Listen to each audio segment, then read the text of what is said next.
I'm Carson Horn, and it's time for another edition of Talkin' Tumors, where I break down the latest happenings in Auburn athletics. Let's get rolling.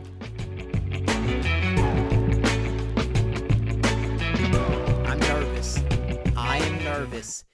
We are predicting Auburn's record in 2025 on this edition of Talkin' Tumors is going to be controversial. There's no way around it.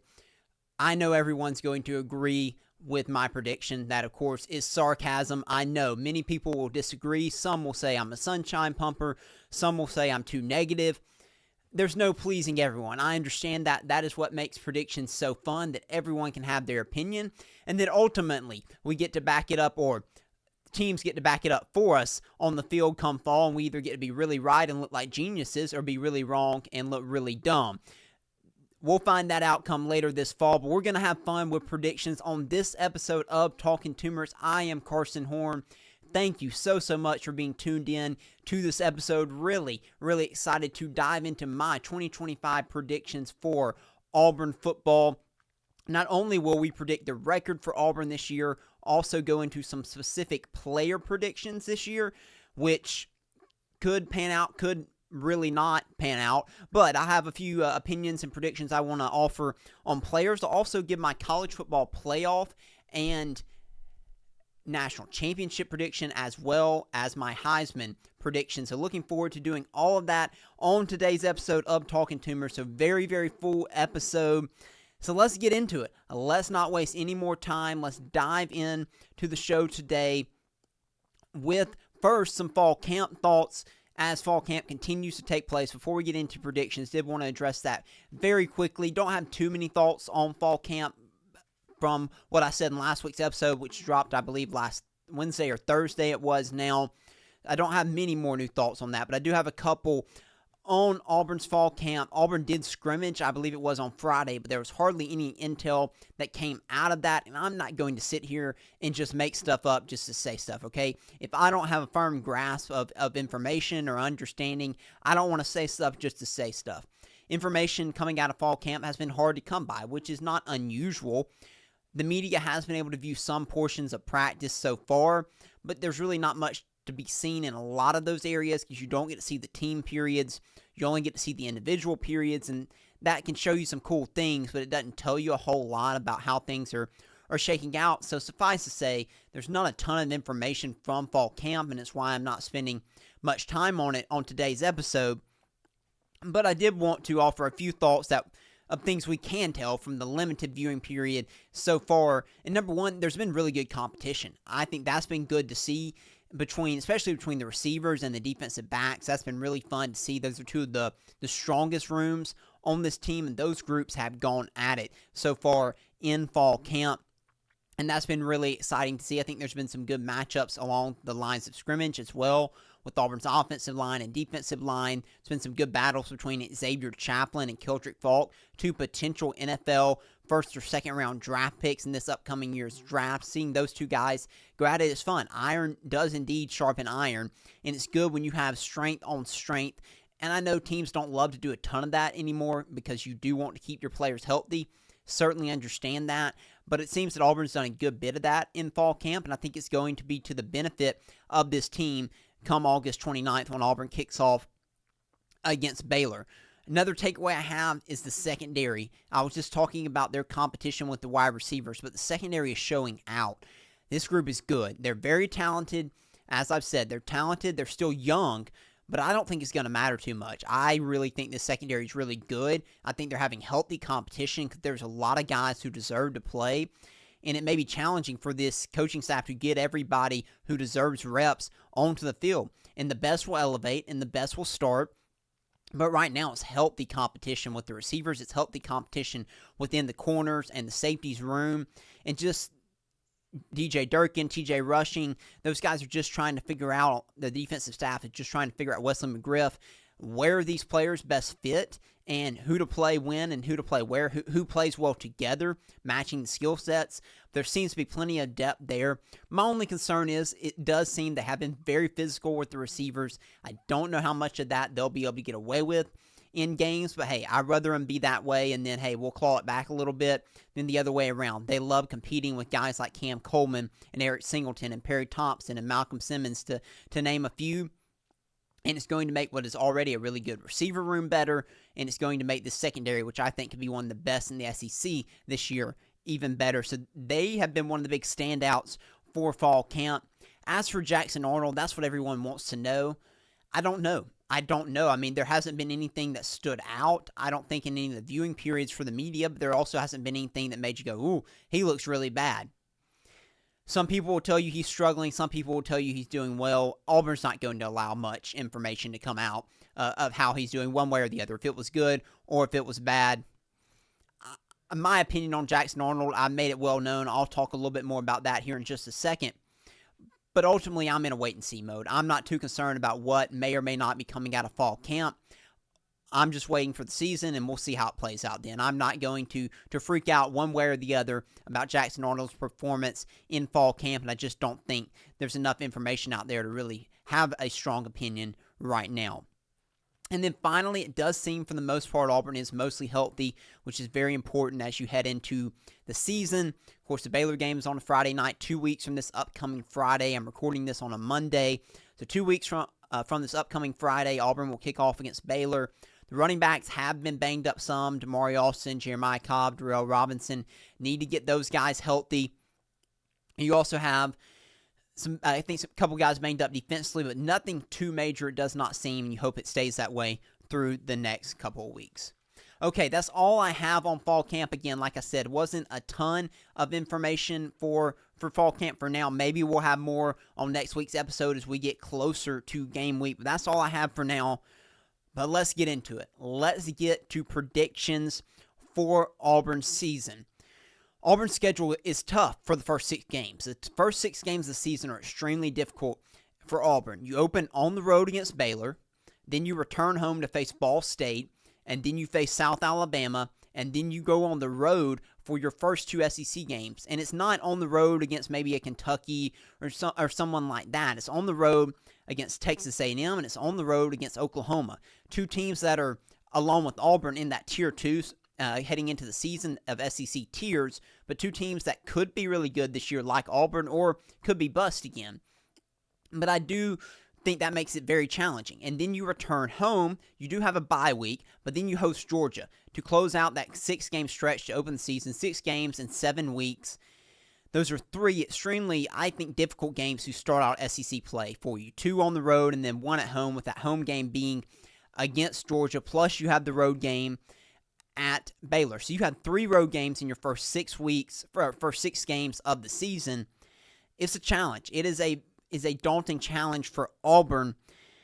Can Auburn go 4-2 in those 6 games? That's what I'm looking for. If Auburn can go 4-2 in those first 6 games of the season, you're looking at what's probably going to end up being 8 or 9 win team, maybe a 10 win team if you really run the table in the final 6 games of the season. But you're looking at, I think, at least an 8 win season if Auburn is able to go 4-2 in these first 6 games. That means picking off probably 2 of those 3 road games and beating Georgia probably would get you there, or picking off one of those road games, one of those SEC road games, along with beating Baylor. It's not going to be easy. It will be a challenge, but if Auburn can do that, if Auburn can go 4-2, this team will set themselves up really well for the back half of the season, where the schedule does get a little bit easier. If you go 3-3 in this stretch, you're probably looking at a 7-win season.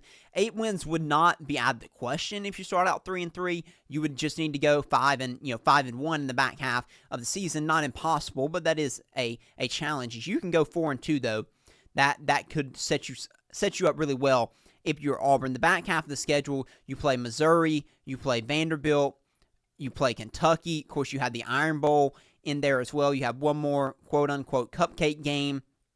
So the back half of the schedule, based on name brand only, is a lot easier. But we know that Auburn has lost games that they should have won last couple years, including 2 teams like Vanderbilt last season. So certainly that one is not a guarantee this upcoming year. Missouri game will be a challenge. Missouri should be a good team yet again, but I don't think that schedule is as tough as your first half when you're talking about Oklahoma and Texas A&M and Georgia, along with the trip to Baylor to open the season. So before I get into my prediction now, I want to give you a floor for Auburn this year. I want to give you a ceiling, and then I'm going to give you where I'm landing, where I'm predicting Auburn to be this season. So let me start with the ceiling first. The ceiling I have for Auburn this year is 10-2. That is if everything goes perfectly. If the wide receiver room is as good as expected. If the O-line takes the step forward that we expect, at least I expect it to take this year. If this defense is as good or even slightly better than it was last season. And then the big piece being if Jackson Arnold plays to the level of his capabilities, if he plays to the level of a 5-star quarterback that he was coming out of high school, if he does that, I think Auburn's ceiling is 10-2. I can't go any higher than that because you still have tough games on your schedule, so I think you could be a great team and still drop 2 games this year.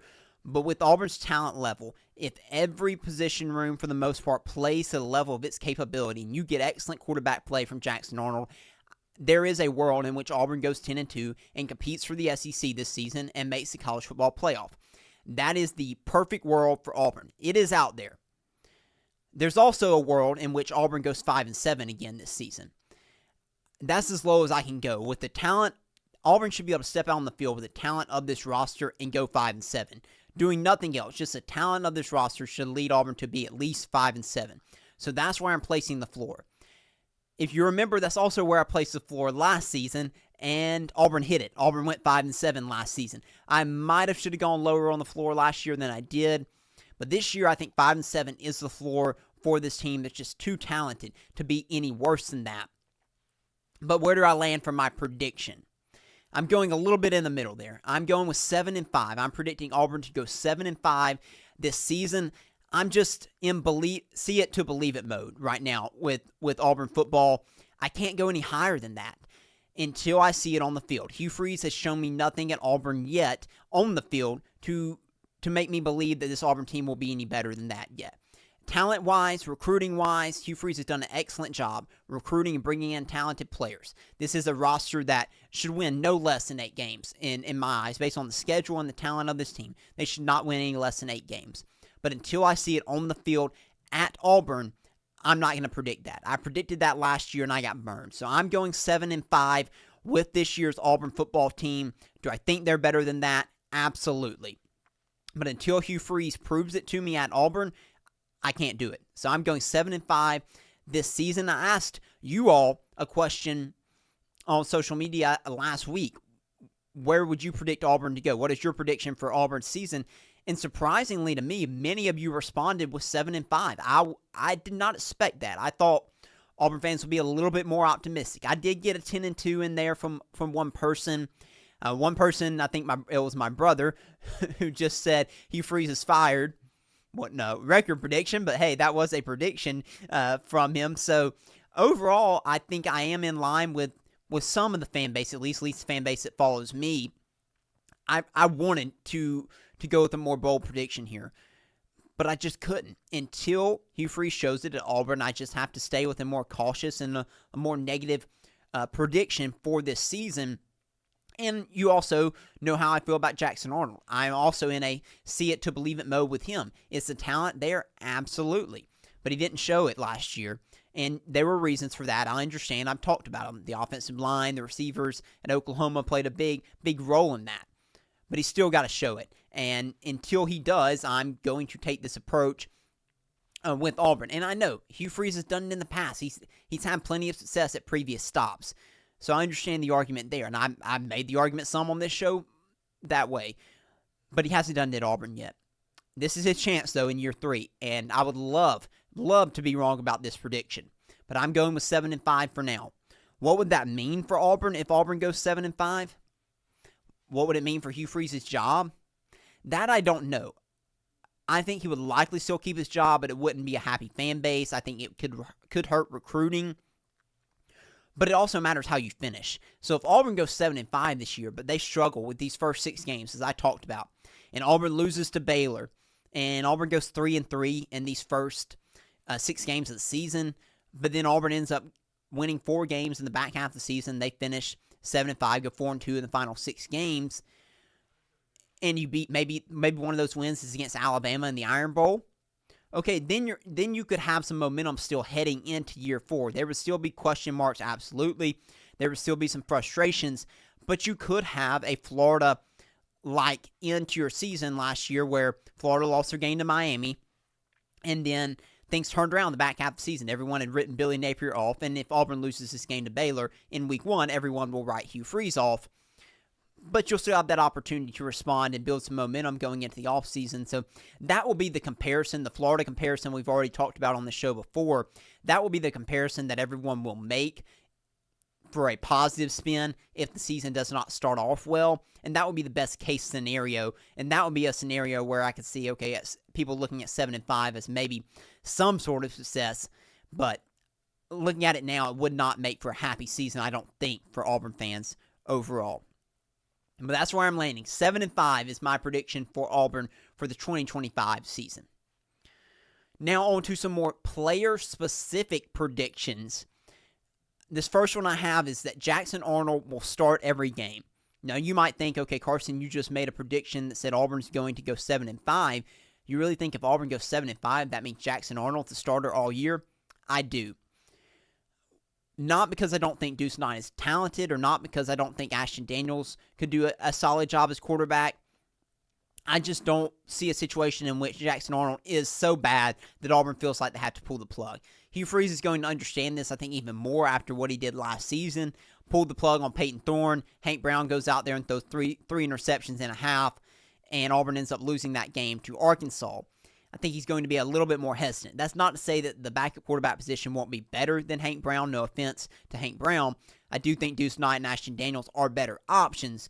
I still think it's a little bit dangerous. I think making this prediction that Jackson Arnold will be good enough to maintain the job, but I don't know that he's going to be so good that it's going to lead to a ton of wins for Auburn this season. It's just going to be stuck in that in-between yet again where Auburn fans will be frustrated with him. There will be plenty that will be calling for a Deuce Knight or an Ashton Daniels, but it won't be so bad that Hugh Freeze gets to that point. It's like living in purgatory. I'm sorry to be so negative so far in these predictions, but that's kind of where I land right now with Jackson Arnold. And I made that prediction just simply because there are many folks out there that do believe Deuce Knight will take over at some point in the season. I'm just not one of those. I'm still super high on his future and his potential. I just don't see it this year. Next prediction I have, Jeremiah Cobb will be the leading rusher for Auburn this season.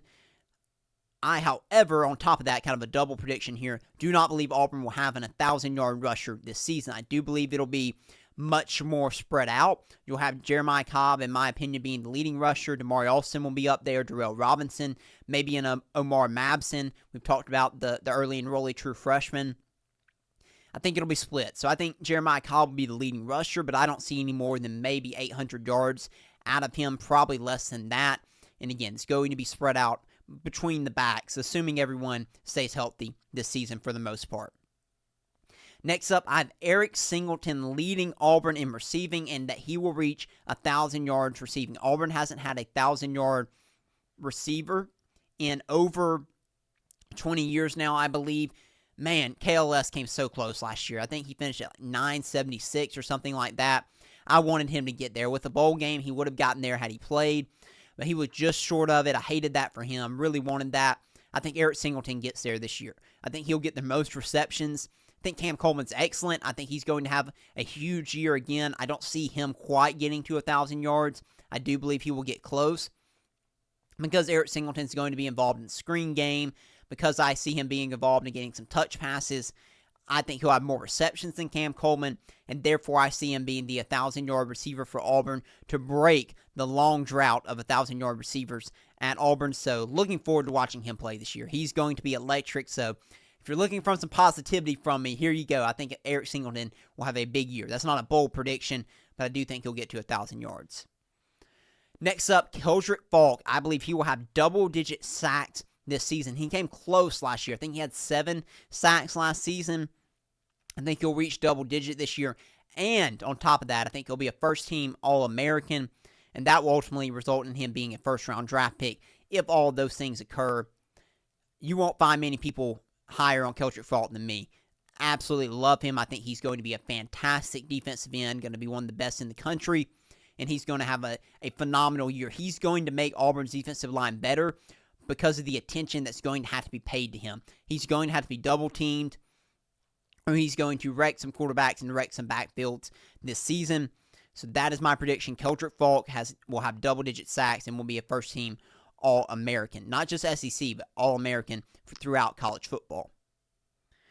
Staying on the defensive side of the ball, I'm predicting the leading tackler for Auburn this season to be linebacker DeMarcus Riddick. He's taking on a true linebacker role this season. Last season he had a certain role. He played a lot, but he had a certain role. This year he's playing the traditional on the wheel linebacker position for Auburn. And he's so athletic. And if he stays healthy, he's going to be able to make some big plays for Auburn, and he's going to be a really good linebacker, I believe, as he figures out his role for this team this year. So I'm going with DeMarcus Riddick leading the team in tackles this season. The guy who led Auburn in tackles last season was actually Caleb Harris, and not many people have talked about this. I've seen some of the guys over at 24/7 Sports pointing this out, but Caleb Harris, true freshman last year, led Auburn in tackles. I don't see him doing that this year, but I do see him leading the team in interceptions. Auburn has a secondary that is going to be filled with guys who know how to turn teams over and are ball hawks. Caleb Harris is one of those guys, and I think he'll lead the team in interceptions this season for Auburn. Then my bold prediction for this season for the Tigers is that Auburn will lead the SEC in forced turnovers. I just mentioned that Auburn had multiple ball hawks on their defense. Anquan Newboy Fagans is one of those. Caleb Harris is one of those. Jay Crawford, Kayan Lee, Sylvester Smith. I can name all the guys in secondary, but I think that these guys are going to turn teams over this year. And I think the way Auburn's linebackers hit, the way Keldrick Falk can put pressure on quarterbacks, it can lead to some strip sacks. I know DJ Durkin plays an aggressive style of defense, and Auburn turned teams over okay last year. I think they could really turn it up a notch this season.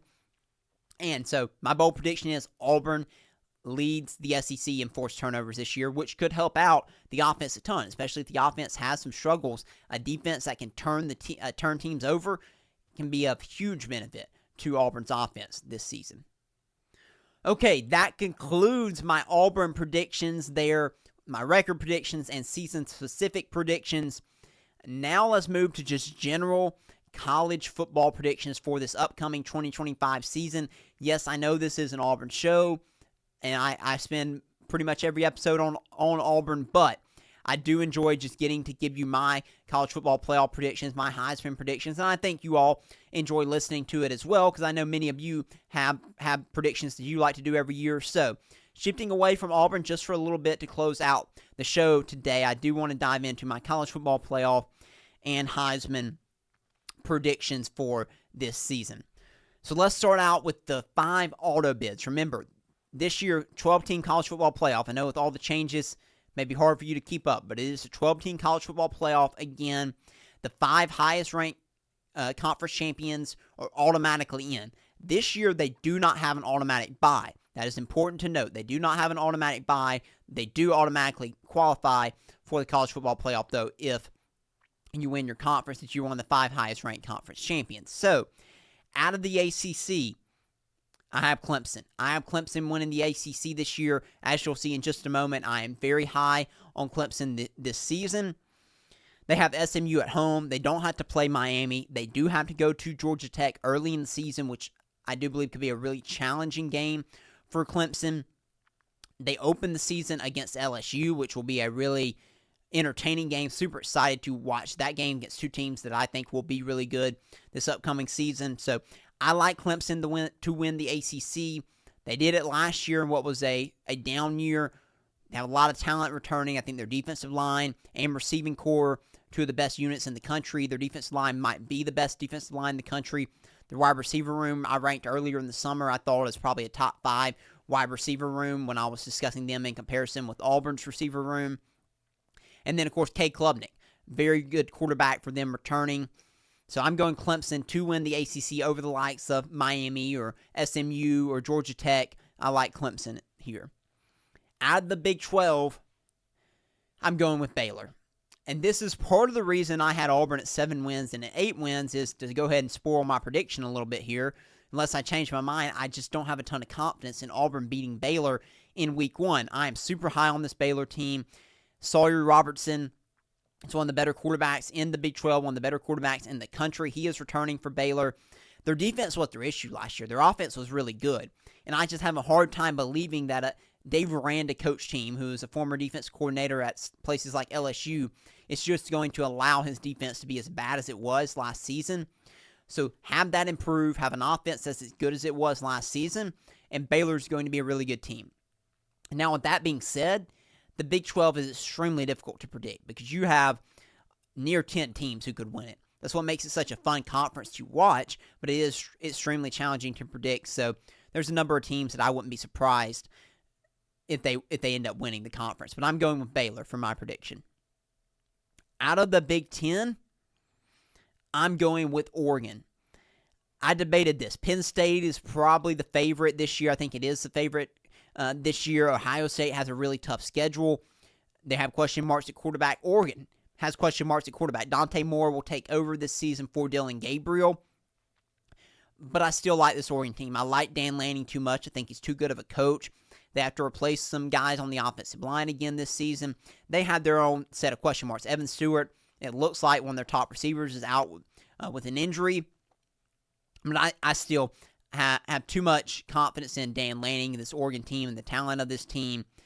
I can't predict Penn State. I got to see it to believe it with them. I'm going with Oregon to win the Big Ten again this season. Remember, they won it last year. Easy to forget because they got drilled by Ohio State in the college football playoff. But they won the Big Ten last season. I'm predicting them to repeat as Big Ten champions this year. Out of the SEC, I've debated this. I had a hard time setting on this. Ultimately, I landed with LSU. I'm predicting LSU to win the SEC this season. I like Garrett Nussmeier. I think he's a really good quarterback. And then I look at LSU's schedule. Compared to the other teams I see as contenders to win the SEC title this year, I think LSU had the easiest schedule out of those. They open the season with Clemson, but that won't count towards your conference record, of course. But LSU plays at Alabama. I think that'll be their toughest game of the year in SEC play.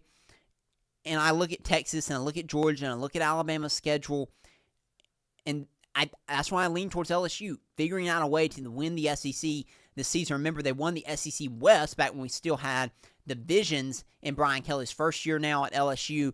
I think they'll win the SEC outright this season and make the college football playoff. My biggest question mark with this LSU team, though, is their defense. It was better last year. Will it take another step forward this season? If it does, pair that with a really good quarterback and offense that LSU has, this could be a really good team. And then finally, the G5 team I have winning and then therefore qualifying for the college football playoff is Tulane. Love John Sumrall. I think he's a fantastic head coach. He will be an SEC coach sooner rather than later. Tulane is a really good program. They support their program really well. They just recently brought in former BYU quarterback Jake Retzlaff, who's a really good player. I'm assuming he's going to win that starting job at Tulane, even though he didn't get here until this past summer. If he wins that job, I will feel a lot better about this prediction because I do think he's a really solid player. If he doesn't win the job and they have more question marks at quarterback, I'll feel a lot more iffy about this. They do have a challenging schedule. They do play at home against Northwestern. They play Duke at home. They play at Ole Miss and at Memphis. So not the easiest of Group of 5 schedules, but I still just love this Tulane team. So I'm going to predict them to make the college football playoff as the Group of 5 representative. Moving on now to my at-large bids. This is very SEC heavy in at-large bids this year. Part of that is because I see in SEC that there doesn't seem to be a ton of separation at the top. I think there's a lot of teams that are very similar to one another this year in the SEC, and it should make for a very fun season if it does indeed play like that, if you don't have a team or two that really elevates themselves from the rest of the pack. But starting out with my first at-large team, I don't really have it in any order here, but you have 6 at-large teams. I have Ohio State. I don't think they're going to win the Big Ten this year. I have question marks at the quarterback position for them, but they're still Ohio State. They're still one of the most talented teams in the country, and they still have a really good team overall. They play Texas in week 1, which will be really fun. They host Texas, so Texas going to the Horseshoe. That'll be a fun one in week 1. They of course play at Michigan this year for their rivalry against them. They do host Penn State, which could determine who ends up winning the Big Ten if Oregon's out of the picture. They do not play Oregon in the regular season. That is important to note. So I have Ohio State making it again. I have Texas as an at-large team. I almost predicted them. Originally, actually, I did. I predicted Texas to win the SEC. I scratched it out and went with LSU. Texas' schedule is just too tough for me. They open the season with Ohio State. That won't count towards the conference record, but it could matter for at-large bid. They have to play at Georgia, and they have to play at Florida.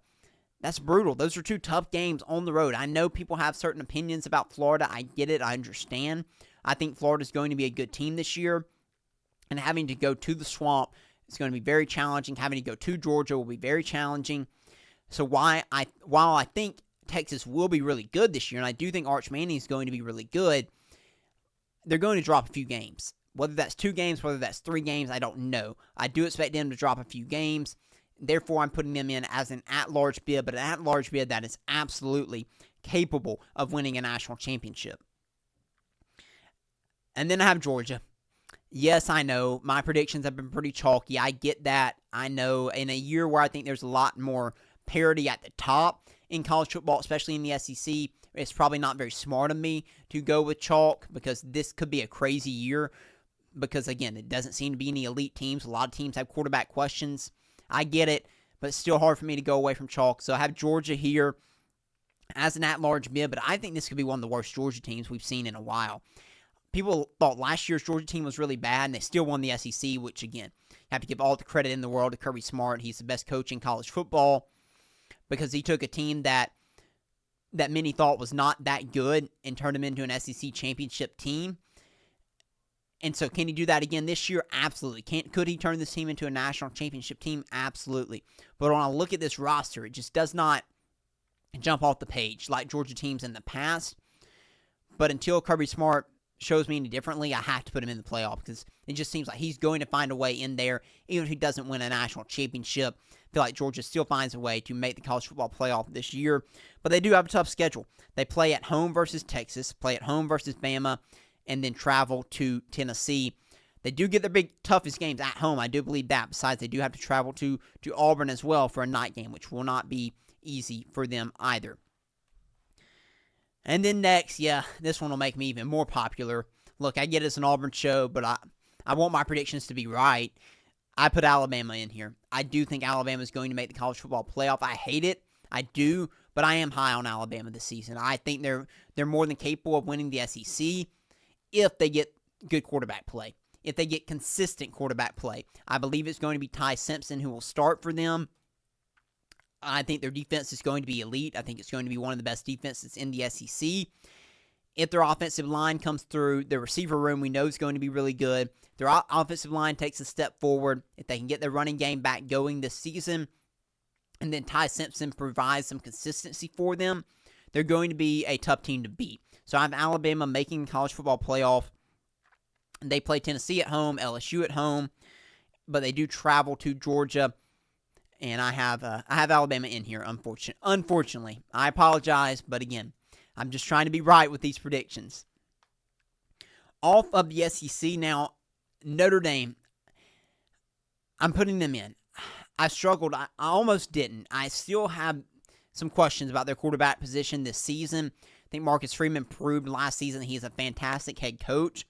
But then I looked at their schedule, and while Notre Dame, I think, gets more hate than it's deserved for their schedule, also don't think this is the gauntlet that some teams in college football will be facing this year. They play at Miami, which will be a tough one. They do play at Arkansas as well. They'll play against USC, but this isn't the most brutal schedule. They can still lose 2 games, so they can still lose 2 out of their 3 biggest games and still make the college football playoff, which I hate. But it's where we are with the 12-team college football playoff. They won't play in a conference championship game, of course. But I think Notre Dame slides in there just barely this season. And then finally, the final at-large team I have to talk about here, Penn State. Many people are predicting Penn State to win the Big Ten. Many people are predicting Penn State to win the national championship. I cannot go there yet. Like I said earlier, with James Franklin, I am in see it to believe it like I am with Hugh Freeze for different reasons. I know Penn State's going to be good. I'm not seeing it to believe that. We've seen that. Penn State is consistently really good. What they haven't been is great. What they haven't been is elite. So until they get to that point, I'm not predicting it. But this could be the year. If any year is going to be it, it's going to be this year. They got a ton of guys to come back. They're trying to copy the formula that Ohio State had last season with a large number of returning players. You have Drew Aller, who has been inconsistent, has been fair but not elite either, kind of representative of their team, of this Penn State program under James Franklin. But is this the year? They take another step. If it is, then they could absolutely win a national championship this year. They do play at Ohio State, but they do get Oregon at home. Either way, whether they are elite this year or not, I still see them in the college football playoff. Okay, so I'm not going to go round by round, bore you with that, but I've given you my 12 teams. I have Clemson, Baylor, Oregon, LSU, Tulane, Ohio State, Texas, Georgia, Alabama, Notre Dame, and Penn State. Those are my 12 teams. Again, I know, a little chalky. I get it. Complain all you want. I should have been bolder. You're probably right, and I'll probably look dumb come December because who knows how the season's going to go, and we could have a ton of random teams in here, which would be great. I would love that. But I went with chalk for my predictions for the most part. But who do I have winning the national championship? I would not say that this is chalk. In the national championship game, I have Clemson versus Texas, and I have Clemson winning the national championship. Dabo Swinney, yes, once again, wins a national championship at Clemson. He's already one of the greatest college football coaches of all time, but his legacy, I do believe, has been hurt over the last several years because Clemson has fallen off. They're still a really good program. They are no longer an elite program. Part of that is because of the way that Dabo Swinney refused to adapt to the new era of collegiate athletics and the transfer portal and NIL. It hurt them, and they had a roster that just wasn't as good as we had been used to seeing at Clemson. They took a couple of transfers this past year. They finally started recruiting and developing again at a pretty high level, and they have a chance to have a special team. They've retained some really good players that could have gone on elsewhere to the NFL or to the transfer portal, and they have a chance to do something special this year with a guy like Cade Klubnik, with a defensive line and a wide receiver room as good as I expect them to be this year. And I think Dabo Swinney's still a fantastic head coach. Even if I and others have criticized him for his approach over the last several years to the way that college football has changed, he can still coach football, and I think he's going to prove that to a lot of people this year, and I think Clemson is going to win the national championship over Texas. Remember last year, all the teams who won their conference championship games got knocked out, and we were left with teams who did not win their conference, ended up playing for the national championship. Of course, Notre Dame could not play in the conference championship, but you get my point there. It was Ohio State, lost the Big Ten, but ended up winning the national championship. I see a similar path for Texas. I think their schedule's really tough, so therefore I don't see them winning the SEC. But when they get in the college football playoff, I think they're going to be really good, and they find a way to make it to the national championship. But I'm going Clemson over Texas. These two actually played each other last year in the college football playoff, and Texas won that game. But I have Clemson winning the national championship this season. Last year, I did predict the national champion right. Let that be known. I did predict Ohio State, which wasn't that bold. I did get the path right, though. I did say last year that Ohio State would not win the Big Ten, but would win the national championship. That did happen. Who they played, I did not get right. I think I had them playing Georgia, whereas they ended up playing Notre Dame. But so, maybe I'll be right again. Hopefully I'm right on some of these predictions. This show could come back to haunt me come December between my Auburn prediction and these predictions. But that's why they're fun to do. I love doing it, and I try to hold myself accountable as well. Of course, I'm going to brag about myself when I get stuff right, because who wouldn't? But that is where I am for my college football playoff predictions. I'm sure many of you disagree and have different ones, and that is great as well. It's what makes it fun. Oh, and one more. Finally, the Heisman prediction. I have Clemson winning the national championship, so I felt like I needed to have Cade Klubnik winning the Heisman Trophy this season. His career arc hasn't gone exactly how people expected. It was a little bit up and down. It hasn't always been, straight to the moon like Trevor Lawrence when he came in as a freshman at Clemson. But he broke through last year, and then I think he's going to be an elite quarterback this year. He'll lead Clemson to a national championship, and he'll win the Heisman Trophy. Well, that wraps up our episode full of predictions on today's edition of Talking Tumors, both Auburn and just college football in general. I have fun doing this type of episode each and every year. I really hope you all enjoy listening to it as much as I enjoy doing it. And again, I appreciated all of you who provided me with your predictions for Auburn season this year. Of course, let me know in the comments if you're watching on YouTube your thoughts, if you disagree, if you agree as well. And we're getting closer. The Auburn football season will be here, as I said, 2 weeks from this upcoming Friday. Auburn will kick off against Baylor. So we will have plenty more on this Auburn football team as we start to look more ahead to the Baylor game and to the season overall on next week's episode of Talking Tumors. Thank you all so much for watching or listening, whether you're watching on YouTube or listening on podcasts. I please ask you could just like and subscribe to the show. I would greatly, greatly appreciate it. And we will be back with another edition of Talking Tumors next week.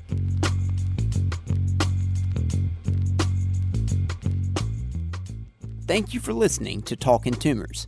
If you liked what you heard, make sure to subscribe and follow @Talkin' Tumors on social media so you'll never miss an episode. War Eagle.